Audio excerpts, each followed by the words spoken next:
안녕하세요. 의정부 목걸이 한방병원 고영진 원장입니다. 교통사고 시 머리에 충격을 받아 교통사고 뇌진탕이 발생하면 두통이나 어지럼증이 생겨 걱정하시는 분들이 많습니다. 이렇게 머리가 아프고 어지럼증이 있으면 혹시 뇌가 잘못된 게 아닐까 하고 우려하시는 분들도 많으신데요. 그래서 오늘은 교통사고, 뇌진탕 및 두통에 대해 꼭 알아야 할 6가지에 대해 자세하게 설명드리겠습니다.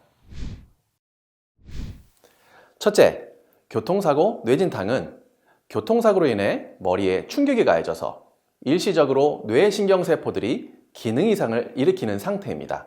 이 때문에 몇 초에서 몇 분까지 의식 상태, 인지 능력, 운동 능력 등의 뇌 기능이 단기적으로 떨어질 수 있지만 뇌에 실질적인 손상은 없는 경우를 말합니다. 만일 교통사고 시 머리에 충격이 가해져 뇌 조직에 출혈이나 손상이 발생한 경우에는 뇌 좌상이라고 하여 별도로 구분합니다. 뇌 좌상은 뇌진탕과 달리 수술 등의 즉각적인 조치가 필요한 경우가 많으므로 이 둘의 구분은 매우 중요합니다. 둘째, 교통사고로 인해 머리에 충격을 받았다면, 특히 사고 직후에 짧더라도 의식 소실이 있었다면 가능한 한 빨리 뇌 CT 검사를 받아보시는 것이 좋습니다. 뇌나 디스크 등의 연부 조직은 MRI가 CT보다 더 정확하게 보이지만 교통사고 뇌진탕에 MRI보다 CT 검사를 먼저 진행하는 이유는 교통사고로 인한 골절이나 출혈 등은 CT로 검사하는 것이 더 빠르고 정확하기 때문입니다. 그렇다면 뇌 CT 검사는 언제 해야 하고 어디에서 받을 수 있을까요? 만약 여러분께서 교통사고로 인해 머리에 충격을 받았다면, 특히 사고 직후에 짧더라도 의식 손실이 있었다면 가능한 한 빨리 가까운 병원이나 응급실에 가셔서 CT 검사를 받아보시는 것이 좋습니다. 만약 사고 당일에 CT 검사를 하지 못했다면 다음 날이라도 저희 모커리와 같은 한의양방, 협진병원에 오셔서 말씀 주시면 검사를 받으실 수 있도록 조치해드리고 있습니다. 셋째, 교통사고 뇌진탕의 증상은 크게 신체적, 정신적, 인지적 증상의 3가지 증상이 있습니다. 먼저 신체적 증상은 두통, 목 어깨 통증, 어지러움, 이명, 구역, 구토, 의식소실 등이 있습니다. 그리고 정신적 증상은 피로감, 우울, 불안감, 불면증, 감정조절 문제 등입니다. 마지막으로 인지적 증상의 경우에는 일시적인 인지기능 저하, 단기 기억 감퇴, 집중력 장애 등이 포함됩니다. 다만 이 증상들은 머리에 충격을 받은 후 바로 나타날 수도 있고 수개월 뒤에 나타날 수도 있습니다. 그러므로 만약 나중에라도 이러한 증상들이 발생했다면 전문의의 진료를 받아보시는 것이 좋습니다. 넷째, 대부분의 교통사고, 뇌진탕 증상들은 안정을 취하면서 치료를 받으면 별다른 합병증 없이 4주 이내로 사라지게 됩니다. 그런데 이렇게 4주 정도 안정을 취하면서 치료를 받았음에도 불구하고 앞서 말씀드린 각종 증상이 지속된다면 이는 목의 문제일 수도 있고 이비인후과적인 원인, 신경외과적 원인이 있을 수도 있습니다.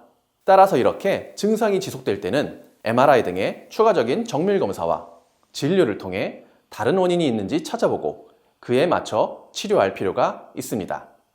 다섯째, 교통사고, 뇌진탕 증상 중에 오랫동안 지속되는 두통과 어지럼증의 원인은 목 때문인 경우가 많습니다. 교통사고 시 우리 목이 충격을 받게 되면 경추 주위의 근육과 인대 등 연부조직, 척추관절 사이사이가 손상되며 심한 목 어깨 통증, 경추성, 긴장성 두통, 어지럼증 등 각종 증상이 나타나 오랫동안 이어질 수 있습니다.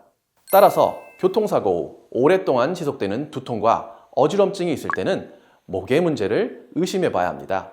일반적으로 교통사고 후 머리에 충격을 받아 두통과 어지럼증이 있을 때는 머리에만 신경 쓰는 경우가 많습니다. 그러나 오래 지속되는 두통과 어지럼증의 경우에는 교통사고, 뇌진탕 이외에도 목의 문제인 경우도 많기 때문에 목, 어깨 등 경추 부위에 대한 정밀한 검사와 치료를 함께 진행할 필요가 있습니다. 그래서 두통, 어지럼 등의 교통사고, 뇌진탕 후 치료는 목 치료를 잘하는 곳에서 받으시는 것이 좋습니다. 저희 모커리는 이름 그대로 목과 허리를 잘 보는 병원으로 환자분의 상태와 증상에 맞추어 침, 약침, 추나치료, 한약 등의 치료를 통해 교통사고, 뇌진탕, 교통사고 목 통증을 치료하고 있습니다. 여섯째, 교통사고 뇌진탕 증상을 방치할 경우 드물게 장기적인 후유증이 남을 수도 있습니다. 교통사고 뇌진탕의 증상들은 보통 2에서 4주 내에 대부분 개선이 되지만 초기에 치료를 제대로 받지 않으면 드물게는 수개월, 수년까지 그 후유증이 이어질 수 있습니다. 그리고 혹시라도 머리에 충격이 갔을 경우에는 교통사고 뇌 좌상을 입었을 가능성도 있기 때문에 사고 초기부터 올바른 진단과 검사, 치료를 받으시는 것이 무엇보다 중요합니다. 또 머리를 부딪힌 직후에 별 증상이 없다가도 나중에 지연성 뇌출혈, 뇌진탕 후 증후군 등이 나타나기도 하므로 교통사고 후 수개월까지는 증상이 나타나지 않는지 세심하게 관찰하는 것이 좋습니다. 지금까지 교통사고 뇌진탕, 두통에 대해 꼭 알아야 할 6가지에 대해 알려드렸습니다. 교통사고 뇌진탕은 두통을 비롯하여 쉽게 설명할 수 없는 여러 증상들이 나타날 수 있습니다. 따라서 여러분들께서도 교통사고 뇌진탕으로 인해 두통 및 어지럼증 등을 비롯한 증상들이 나타난다면 지체하지 마시고 병원에 방문하셔서 검사 및 치료를 받아보시길 바랍니다. 감사합니다.